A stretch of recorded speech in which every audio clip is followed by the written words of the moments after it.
अस्सलाम वालेकुम, बिस्मिल्लाहिर्रहमानिर्रहीम। अगर आपकी गाड़ी के अंदर भी मिसिंग है और आप अपनी मिसिंग की वजह से बहुत परेशान है तो आज की हमारी वीडियो आपके लिए बहुत ज़्यादा इन्फॉर्मेटिव हो सकती है, क्योंकि हम आज 12 ऐसी वजूहत लाए हैं जिनकी वजह से गाड़ी के अंदर मिसिंग पैदा होती है और स्टेप बाय स्टेप लाएँ ताकि आप उन्हीं स्टेप को फॉलो करते हुए आप देखते जाएँ और अपनी गाड़ी के अंदर तो आपको पता चल जाएगा कि आपकी गाड़ी के अंदर कहाँ मसला है।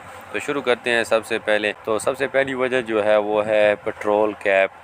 पेट्रोल कैप कुछ खोलने के अंदर देखिए कोई गैसेस तो अंदर जमा नहीं होगी। बहुत सी गाड़ियों के अंदर जो है ना गैसेस अंदर जमा होने की वजह से भी फ्यूल पम्प सही काम नहीं करता और पेट्रोल आगे नहीं जाता, जिसकी वजह से मिसिंग पैदा होती है। उसकी वजूहत ये हैं कि आजकल की गाड़ियों के अंदर एक ही पाइप होता है जिससे पेट्रोल आगे जाता है और उसी से वापस आता है। तो फ्यूल पम्प के अंदर एक साइड पे रिवर्स वाल लगा होता है जिससे वापस प्रेशर जनरेट होकर वापस जो है ना टंकी के अंदर पेट्रोल प्रेशर से अंदर आता है, जिससे फिर अंदर मुख्तलिफ़ किस्म की गैसेस पैदा होती हैं। और उसकी दूसरी वजह यह है कि आपकी गाड़ी के अंदर कम पेट्रोल होने की वजह से भी गैसेस अंदर जगह बना लेती हैं। तो सबसे पहले अपने कैप को खोल के देखें कोई गैसेस ऐसे तो बाहर नहीं आ रही। और दूसरे नंबर पे आ जाता है फ्यूल पम्प। फ्यूल पम्प अगर आपका ख़राब होगा तो लाजमी बात है आगे प्रेशर नहीं आएगा। फ्यूल पम्प का एक प्रेशर चाहिए होता है इंजेक्टर को फायर करवाने के लिए। अगर फ्यूल पम्प का प्रेशर सही नहीं होगा तो फिर आपकी गाड़ी के अंदर मिसिंग पैदा होगी। बाज़ औक़ात ऐसे होता है कि आपकी गाड़ी ठंडे फ्यूल पम्प आपका ठंडा होता है तो सही काम करता है, तब गाड़ी थोड़ी सी चलती है तो फ्यूल पम्प बिल्कुल काम करना छोड़ देता है। ख़ासकर जब चढ़ाई के में आता है तो फ्यूल पम्प के ख़राब होने की वजह से गाड़ी चढ़ाई में भी नहीं चढ़ती। तो अपना फ्यूल पम्प चेक करवा लें। तीसरे नंबर पे आ जाता है जी पेट्रोल। अगर आपका पेट्रोल ठीक नहीं है, उसके अंदर पानी आ गया है या उसके अंदर कचरा आ गया है, कुछ भी ऐसा मसला है, चलें फ़िल्टर के ज़रिए तो कचरा तो निकल जाता है, लेकिन पानी अगर आपके पेट्रोल के अंदर ऐड हो गया तो फिर भी आपकी गाड़ी के अंदर मिसिंग पैदा होगी।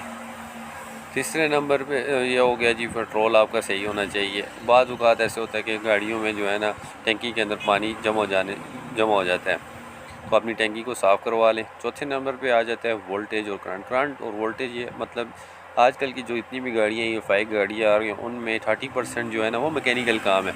आपका 70% जो गाड़ी आपकी डिपेंड कर रही है वो आपके करंट के ऊपर काम कर रही है।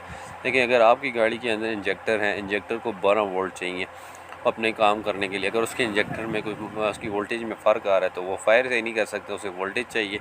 इसी तरह इनिशियल कोयल को भी 12 वोल्ट चाहिए। इस तरह आपके सेंसर हैं, कंप्यूटर हैं, उनको भी वोल्टेज मुकम्मल चाहिए। तो ये सब चीज़ें जो है ना ये करंट पे चलती हैं। अगर इनमें किसी में भी कमी आएगी, करंट में वोल्टेज में फ़र्क आएगा तो ये आपकी गाड़ी के अंदर मिसफायर की वजह बनेगा। 5वें नंबर पे आता है मैप सेंसर। मैप सेंसर का बहुत अहम रोल है आपकी मिसिंग के साथ, क्योंकि ये तो रेशो जज करके कंप्यूटर को सिग्नल देता है। कंप्यूटर उस हिसाब से फिर आपका फ्यूल इंजेक्ट करवाता है। अगर ये ख़राब होगा तो फ्यूल कम इंजेक्ट करवाएगा, आपकी गाड़ी रेस होगी और फ्यूल कम आ रहा होगा तो फिर भी आपकी गाड़ी के अंदर मिसिंग पैदा होगी। छठा नंबर पे आता है आपके इंजेक्टर्स। अगर आपके इंजेक्टर जो हैं वो ख़राब हैं, उनके अंदर स्पार्क सही नहीं आ रहा, वो साफ़ नहीं है अंदर से, उनकी फायर मुकम्मल नहीं है, तो आपकी गाड़ी के अंदर मिसिंग पैदा होगी। तो अपने इंजेक्टर को चेक कर लें। हमारी वीडियो पड़ी हुई है इंजेक्टर पे, मैप सेंसर पे, वोल्टेज चेक करने पे। आप हमारे चैनल पे जाके उनकी सारी ये देख सकते हैं। इनिशियल 7वें नंबर पे आता है इनिशियल कोयल। अगर आपकी इनिशियल कोयल ठीक नहीं है, वो उसके अंदर रेजिस्टेंस नहीं है, उसकी प्राइमरी वाइडिंग और उसकी सेकेंडरी वाइडिंग जो है वो सही नहीं है, जिनकी वजह से वो सही स्पार्क करवा सकें, वोल्टेज दे सकें आगे इस स्पार्क प्लग को, तो वो भी जो है आपके लिए मिसफायर का वजह बनेगी। उसकी वीडियो भी हमारी पड़ी हुई आप देख सकते हैं।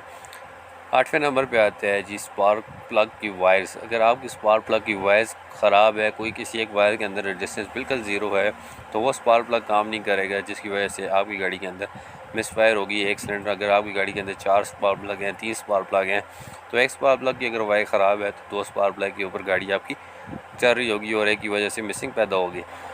9वें नंबर पे आ जाता है जी स्पार्क प्लग। अगर आपका स्पार्क प्लग ख़राब है, उसकी रेजिस्टेंस ख़त्म हो चुकी है, उसकी लाइफ ख़त्म हो चुकी है, तो वो भी आपके लिए फिर अंदर फायर सही नहीं करेगा, जिसकी वजह से आपकी गाड़ी के अंदर मिसिंग पैदा होगी। तो अपने स्पार्क प्लग को भी चेक लें, उसकी रेजिस्टेंस देख लें, डिजिटल मीटर के साथ उसको भी चेक कर लें। 10वें नंबर पे आता है जब आप ये सारे काम कर चुके हैं फिर भी आपको समझ नहीं आती, तो फिर 10वें नंबर पे आप अपने मैकेनिक के पास जाएँ, उससे अपनी गाड़ी की टाइमिंग बेल्ट की टाइमिंग को सेट करवाएं। अगर आपकी गाड़ी टाइमिंग आउट है तब भी आपकी गाड़ी के अंदर मिसिंग आएगी। हो गया 11वें नंबर पे आ गया टैपेट गेज की मदद से अपने जो है हेड है उसके जो वाल्स के टैपेट है उनको जो है ना टैपेट गेज की मदद से लें, टैप गेज की मदद से अपनी टारगेट सेट करवा लें। और 12वें नंबर पे आ जाता है वायर ऑफ फ्यूल पम्प और रिले। अगर आपकी रिले जो है ना वो ख़राब है और आपकी इंजन आज का जो आजकल की जो गाड़ियों में सबसे ज़्यादा इशू आ रहा है वो इस तरह होता है कि आपकी फ्यूल पम्प के साथ एक पतली वायर लगा दी जाती है, जिसकी वजह से आपका फ्यूल पम्प को सही करंट नहीं मिलता, प्रेशर क्रिएट नहीं कर सकता वो। इस वजह से भी आपकी गाड़ी के अंदर मिसिंग पैदा होती है। उम्मीद करते हैं कि आपको वीडियो पसंद आई होगी। चैनल को लाइक करें, सब्सक्राइब करें। बहुत जल्दी मिलेगा एक नई वीडियो के साथ। अल्लाह हाफ़िज़।